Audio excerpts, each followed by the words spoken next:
What was the biggest change in your game from, say, Arsenal to Bristol to Newcastle in that period? Where was sort of... Newcastle. Biggest... Yeah, because Kevin just wanted me to stay in the box and score goals. That was his message. That was it. Literally, he's just said to me, Coley, I don't want you to get involved in any link-up play, just 18-yard box. But you hated that, did you?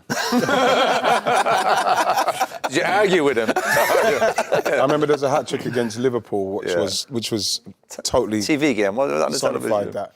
Just in there, movement, bam, bam. Yeah, that was a time when no one really wanted to play Newcastle because you couldn't stop them. It's amazing certain games you remember, and the goals, and you were sliding for one of them, Yeah.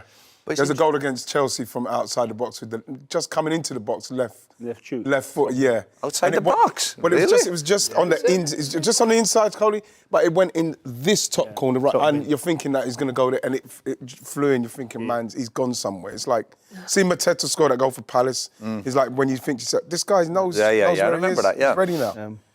But Coley, that instruction that Newcastle stay in the box, score goals, that wasn't enough at United, was it? No, far from it.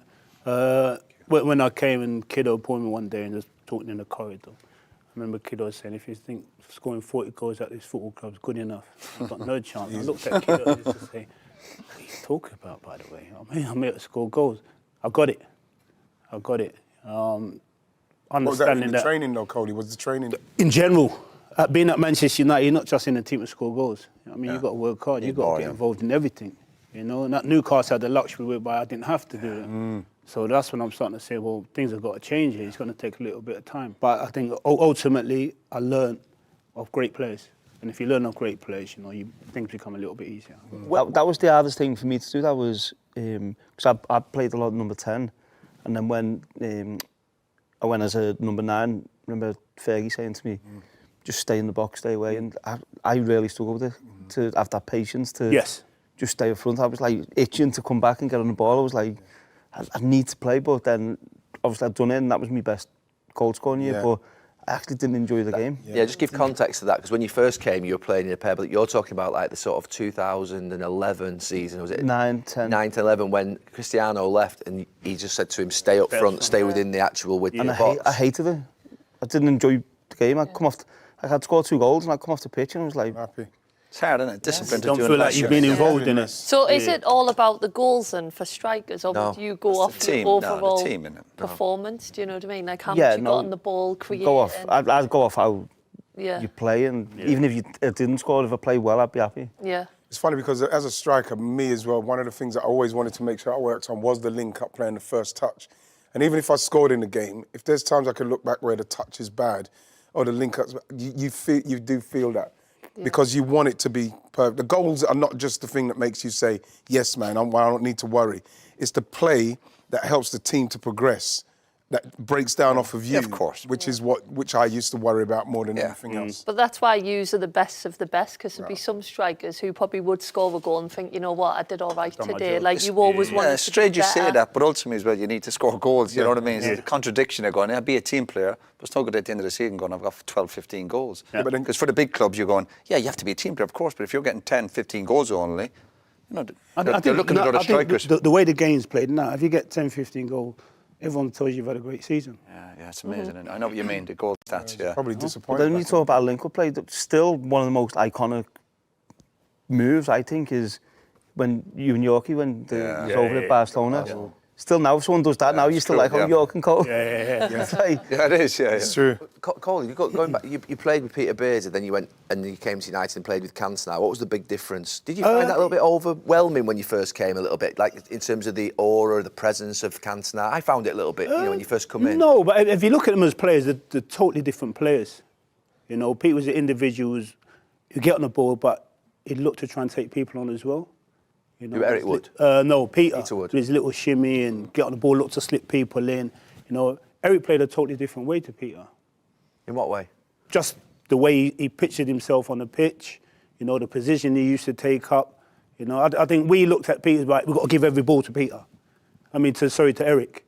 You know, I think when I played at Newcastle, it wasn't like that. You know what I mean? Peter would get on the ball when he needed to get on the ball, but everyone else would play. You know, I think at Manchester United, if anything was going to go to Eric, give it to Eric. Everyone win the ball back, give it to Eric. It's interesting you say that. Yeah. Did you? Yeah. Yeah, but I can Probably see right, that. though. But from an opponent looking in, one of the things that we would be saying with Cantona is, do not give him too much space. Don't let him have the space, because probably if I'm playing for United and he's in space, you want him to have it. So our mantra was to make sure that if he gets it, you're in his face straight away. I would probably say give it to him all the time as well if he's got space, because he's going to do something. Did you find it harder to play with Eric than Peter? Yeah, I did, yeah. I think, like I said, sometimes Eric would drop real deep. Sometimes he'd get off you guys. I mean, and ultimately, that's when you're up front by yourself. And if you get it in the wide area as full-back and they knock it forward or whatever, you're fighting against three, basically. Full-back, two centre-halves or whatever, then what can you do if the ball's not ideal or you're sparky? It's true, yeah. You know? So then, like I said, you won against three. And it was a little bit tough at times, but once I got used to it and understood it, I just got my head down and got on with it. Did Roy give you many assists? Or was he I must selfish? have got one or two, maybe a few lucky ones, But even that part of the game you're on about holding up and linking up, Coley, again, you were just mature, and you obviously that was, and maybe people look back at certain goal scorers, and you were way better than that than people probably give you credit for. But that's life, isn't it? People sometimes perception of a player, but your link-up player certainly improved over the few years at United. But right, yeah. I mean, I don't think I've ever seen. I mean, when he came, he was quite clearly in my mind going to be the goal scorer, Right. the prominent goal scorer. But then when you think of where he evolved to, that actually he was actually a part of a partnership that was as subservient as you were prominent. You were, you were equal, weren't you? In terms of that, you never, when you played with, even with Ollie or with Teddy, you played in a partnership whereby you actually adapted your game from being sort of like the number 9 to being part of a pair. Yeah. And I don't think I'd ever seen anybody else do that. Is that what Kiddo was saying to you? Is that what Kiddo was meaning, basically? Basically, yeah. But I think when you're playing such a good team, you have to evolve. Because you realise the focal point, you are not the focal point. It's not about scoring goals. I mean, because your strike partner can do that as well. Yeah. So if you can play as a 2 and cause as much problem as possible, that's what you're out there to do. Yeah, I must admit, I at United, I never judged the strikers off how many goals they scored. Obviously, if they scored important goals, great. But I always thought someone would score in the team. It was actually whether I could see them all the time when I was on the ball. And you'd be that was key for me as well, yeah. That was the key. Honestly, if you weren't showing either in that channel or on a diag, or you weren't sort of, honestly, I'd be like, I'm sorry that. And to be fair, that's where I think it got to, where whoever played up front in that period when you were there, you could see them. You'd have to have that option, somebody there, and you'd have maybe a few runners, but somebody, when I got it, wherever I received it, I needed to see that striker's eyes. Yeah. Would it be Coley, Yorkie, Teddy, Cantona? Be able to turn it round the corner. But lads coming in there, but really wanting it. Yeah. Some players come in there and they go, I'm free, but no, I want to see, I'm going to whip that in. You better look after it. You'd have runners off you. Go on, you go. No, I was going to say, in respect of like, so there's yourself, Teddy, Ole and Dwight, but like there was no obviously people, you and Teddy, they talking about you and Teddy and how you got on, but there was no time that I watched that 4 and you could feel anything other than danger. Whoever's playing, Whichever 2. Dead right, yeah. Absolutely. Whichever 2 that you know what I mean? It was, and such different types of players as well. Unbelievable. It was scary. Yeah. So whichever 2 was going to play, it's going to be a massive problem. You can imagine if you look now and you think, of course, man. Yeah. You look at them 4 you just mentioned then, and then you look now to Manchester United, for instance, 1 striker. Yeah. And Wayne, that was the difference back in the day. Yeah, we talk about and the competition to play, to keep in the players. team, That's what it is. But if you look back in the day, just say United, when we played, the team was maybe having an off day and we're up against it, and just say Yorkie and Coley were starting or the other way around, and the manager's looking over his shoulder and you got Teddy and Ollie or Coley and Yorkie. Imagine going, lads, get warmed up, we're going on. These 2 are coming on. Yeah. And then you wonder why you get over the line with the big prizes. You go, they're not bad options off the bench. But for strikers, though, the point I'm making for strikers, there's a natural selfishness that you do. Oh, we know that, righty. That you do when you're playing in that environment. It's something you have to temper down because you know that everybody's going to do their job. Some people can't get to that level and think, no, I want more. I want more. I want to be the. You never. That's where the personalities of Ollie and Teddy were good, particularly that season. Yeah.